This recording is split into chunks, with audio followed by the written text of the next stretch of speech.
Welcome to the Life Unlimited podcast with Larry Heller. You deserve complete financial advice so you can confidently live your life your way, for life. Now, let's get into this week's podcast episode. Hello and welcome to another Life Unlimited podcast with your host, Larry Heller. Today is part 2 of our 4-part mini-series on 401k plans.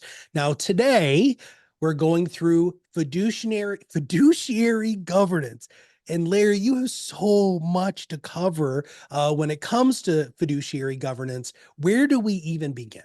Yeah, well, beginning at the beginning, because I think most people that are involved with a 401k plan have no idea what they've gotten themselves involved with from a fiduciary standpoint. So basically, we'll start really, what is fiduciary, standpoint? I call it kind of the fiduciary governance, where there's a set of responsibilities and obligations that a plan sponsor and other fiduciaries, and we'll talk about who those are, must adhere to when they're managing and overseeing a retirement plan. And those individuals that have discretionary authority or control over the plan's management of assets have some key aspects of fiduciary governance. So we'll talk about some of those. And really, the first one, let's talk about prudent decision making and who's really responsible for making these decision making. So company has a 401k plan. The owner who's maybe signing the documents, the plan documents, the legal plan documents on this is obviously a fiduciary. But a lot of times that's not the person managing the 401k plan. So they hand off those responsibilities to maybe their assistant or somebody else at the plan, so they don't have to be responsible for the day-to-day activities and managing and that. And guess what? That key employee becomes a fiduciary and is not only liable for this, but they can be personally liable for some of those decisions they're making. And a lot of times that's not explained to those. So you want to make sure that if you are the plan sponsor or the employee that's responsible for overseeing and managing the plan, it's got all these steps in place so they meet their fiduciary responsibilities. And one of the prudent decision-making steps is making sure that they've demonstrated an evaluation and documented how they've come up to some of these decisions. So let's really start with, the first, and that's the actual plan document, the Bible of what the plan says. Is how does the plan work? Who's eligible? When can they come into the plan? What type of plan it is, and what kind of match? Is it a safe harbor? All those type of things go into designing that plan and making sure that the plan is done properly. Obviously there are people and firms like myself and third-party actuaries that are going to do the details of that. But the actual putting these plan documents together and making sure that you have them, and then clearly communicating that to the plan participants. What are their rights, their benefits when they become eligible? I can't tell you how many plans we see, and the plans have been put in place years back, and no one's really following that. And sometimes they don't remember to offer the plan to a participant, an employee, when they become eligible.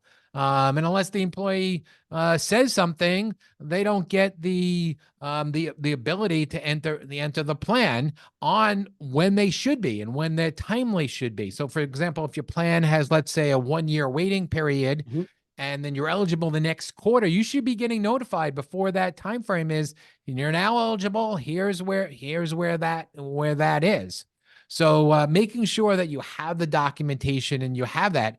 And again, some of the things that you can see, we'll talk about a lot more of these aspects, but what happens if you don't? Well, there are audits there. We're having a client right now that's got a letter from the IRS. And what do they want to see? They want to see all these documentation. They want to see all the communications. They want to see your payroll records and compare it to all these plans are in place. And then there's also the Department of Labor that could also audit your plan.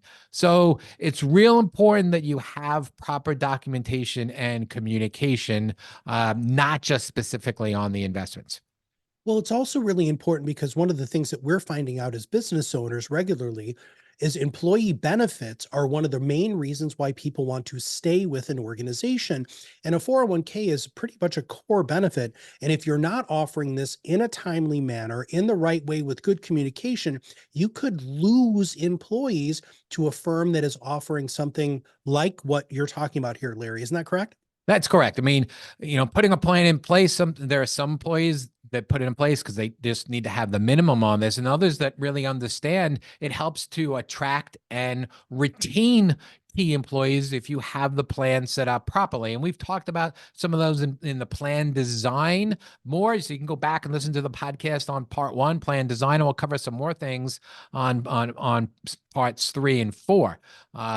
So, today is really looking at kind of the governance of this. So let's jump right into the investment oversight, because that's kind of what one of the big decisions are. Okay, now that we decided we're going to have this 401k plan, we're not going to have 5,000 different investment options. We need to have some investment options. And who's making these decisions? Well, ultimately, the plan sponsor, the employee, the fiduciary is making. Now, they may rely on firms like ourselves from the investment advisors coming there, but ultimately, they're responsible for signing off on these.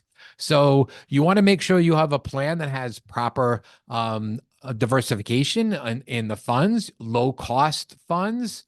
So they need to consider the risk, the fees, the overall diversification, the investment lineups. And one of my pet peeves here is that we look at so many plans, and a lot of times they have 30, 40 different investment options. And guess what? Most participants have no clue what they should be as I ask their buddy, what should I do? And where should they go? So one of the things that we do, and we strongly recommend, is that every plan should have these model portfolios.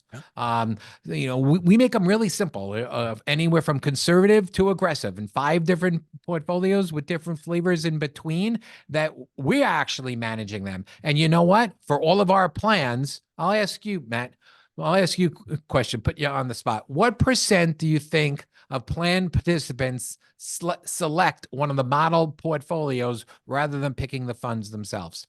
Oh my God, it's got to be like 90%.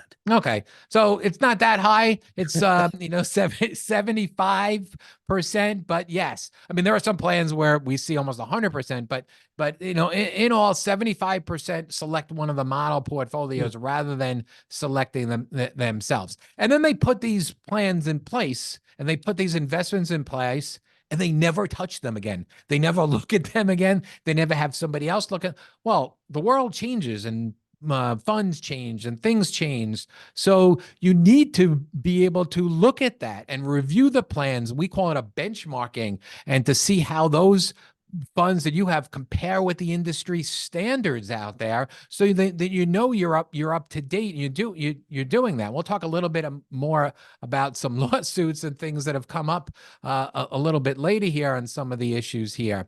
So, but making sure that you're reviewing them and benchmarking them.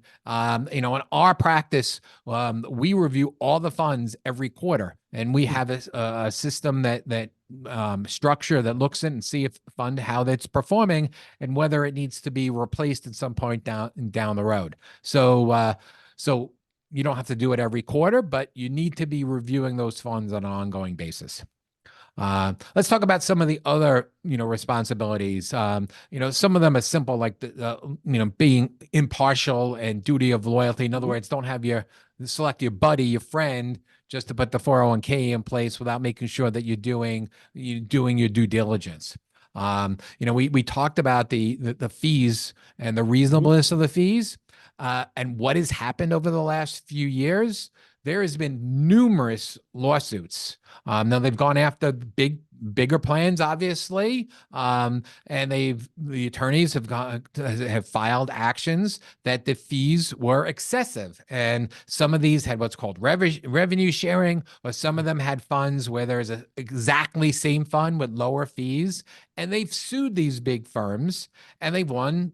And they've won settlements from that. So you don't want to be a fiduciary and be held responsible if that could happen to you, and it does happen there. And if you Google it, you can find plenty of firms out there that have gone through that process. So make sure that your fees are reasonable. It's not just the investment fees. There's record keeping fees, there's administration fees, there's all different types of fees out there. And then there's, monitoring all the different providers. Like I said, it's not just the investments, it's the record keepers, the administrator, making sure that you're in compliance with ERISA, and there's filings that need to be done each year. So, and there's penalties if you don't, file on a timely basis. So you want to make sure that you kept abreast on what all the different ERISA compliances that your plan needs, and making sure that you're working with an actuarial firm that keeps you ahead of the game. Now, I want to pause you there, because something that keeps kind of a thread through all of this with being a fiduciary and with the whole governance component is there are consequences if this is not done correctly. And I know these are meant to be just purely educational, and I'm not trying to scare anybody, but you just said that there were some pretty major lawsuits when it came to fee reasonableness, but we also know that there have also been actions taken against people who are in the right mindset, like they're trying to do something nice for their team members, their employees. They just didn't have all of the T's crossed and the I's dotted. Do you have anything to add to that? No, absolutely. So, besides some of those lawsuits, you don't want to have a disgruntled employee who finds out that they should have been eligible for the plan and they were never told, and now you got a lawsuit from a former employee as well. So you want to make sure that you're on top of it. And there are a couple of things that you can do to help minimize some of your fiduciary exposure. One of them is hire a firm like ours, and we're what's called a 318 advisory. So therefore, you're now kind of delegating 99% of your responsibilities from your investment side to us. You still have the responsibility of doing the due diligence in hiring us versus somebody else, but now the 318, hiring a 318 advisor is saying, okay, now it's our fiduciary responsibility. And since we're a 318, we have the same fiduciary responsibilities as you would on any of the investments. And there's also a 316 that you could hire, which would then take a lot of your responsibilities off the administration part. So those are two things that you want to consider when you're looking at risk management, and it can minimize your legal, your operational, and your investment risks by hiring some of these firms. And again, a lot of people don't even know that exists. And when we start talking to someone, I ask, well, do you have a 318? What's a 318? They no idea. But if you're listening to this podcast now you know that you should be working with an advisor that's a 318. And I also love the fact that, part of your fiduciary responsibility is the review process. So you want to kind of wrap things up today and talking about, you already highlighted a little bit earlier, what other sort of reviewing sorts of responsibilities do you have as the 318 or as the fiduciary to help the people who have the plans? Right. So on the investment side, what we're doing, I mentioned that on a quarterly basis, we're looking at each one of the investments, each one of those funds, and we're comparing them to their expenses to the industry and their performance to the industry. And if there's 10 different factors that we kind of put in place here looking at this, and if they kind of drop below, they got to get pushed on our watch list. And if they're on the watch list for a while, then we'll look to replace them. But we have a process and a way of looking at these funds and managing these funds and making decisions. So that's kind of what we do as the 318, and the 316 would do some of the same things as far as your operational side. So what we're suggesting is that every so often you should benchmark your plan. Don't be afraid to ask your current advisor and your current 401k administrator, hey, I want to run a benchmark. How do I compare against the industry standard just so I can make sure I'm in compliance with my fiduciary due diligence? And of course, there are firms like ourselves that will offer you a review and a benchmarking review, and we'll compare that because there's a lot of data out there that show everything. How does your plan compare against everyone else? How does it compare as far as expenses? How does it compare as far as investment options? How does it compare as far as the type of match that you're giving to other people? How much your employees are putting away? So there's a lot of other things that go into that. One thing that I skipped before we kind of wrap this up is just really talking about the education and the communication, because that's just so important. Again, it helps retain and it keeps the employees feeling good about that. And I never understood why some companies won't allow at least an annual education meeting for all their planners, where firms like us come in and talk about that and talk about the different things. Our plans, not only do they have access to online calculators, that our plans, we send out emails. The emails to the participants are actually based upon their age. So all the participants' ages are in the system. So if you're a 25-year-old, you're going to get an email differently than if you're a 65-year-old. So all this education helps, is part of the fiduciary responsibility to make sure that all their participants are informed about their investments and their retirement planning. Man, Larry, when we were preparing for this, I was like, man, you have so much to cover. And you just covered that like freaking seamlessly, dude. That was absolutely fantastic. All right. So what do people need to know before we wrap this up?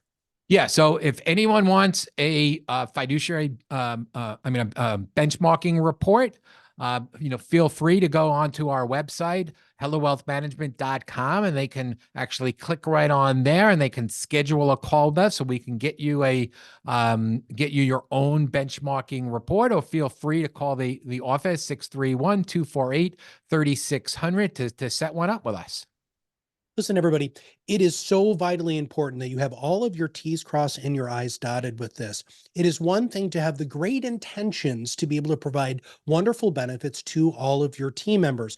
But if you don't do it correctly, not only can you lose team members, you have disgruntled employees, and more importantly, you can get yourself in a little bit of trouble. So why not outsource it to somebody who does this for a living, who knows all of the tips, tricks, and techniques that you need to have in order to successfully run a 401k, which is Heller Wealth Management. So for Larry, this is Matt Haller, and everybody at Heller Wealth Management. We'll see you on the other side of the mic very soon.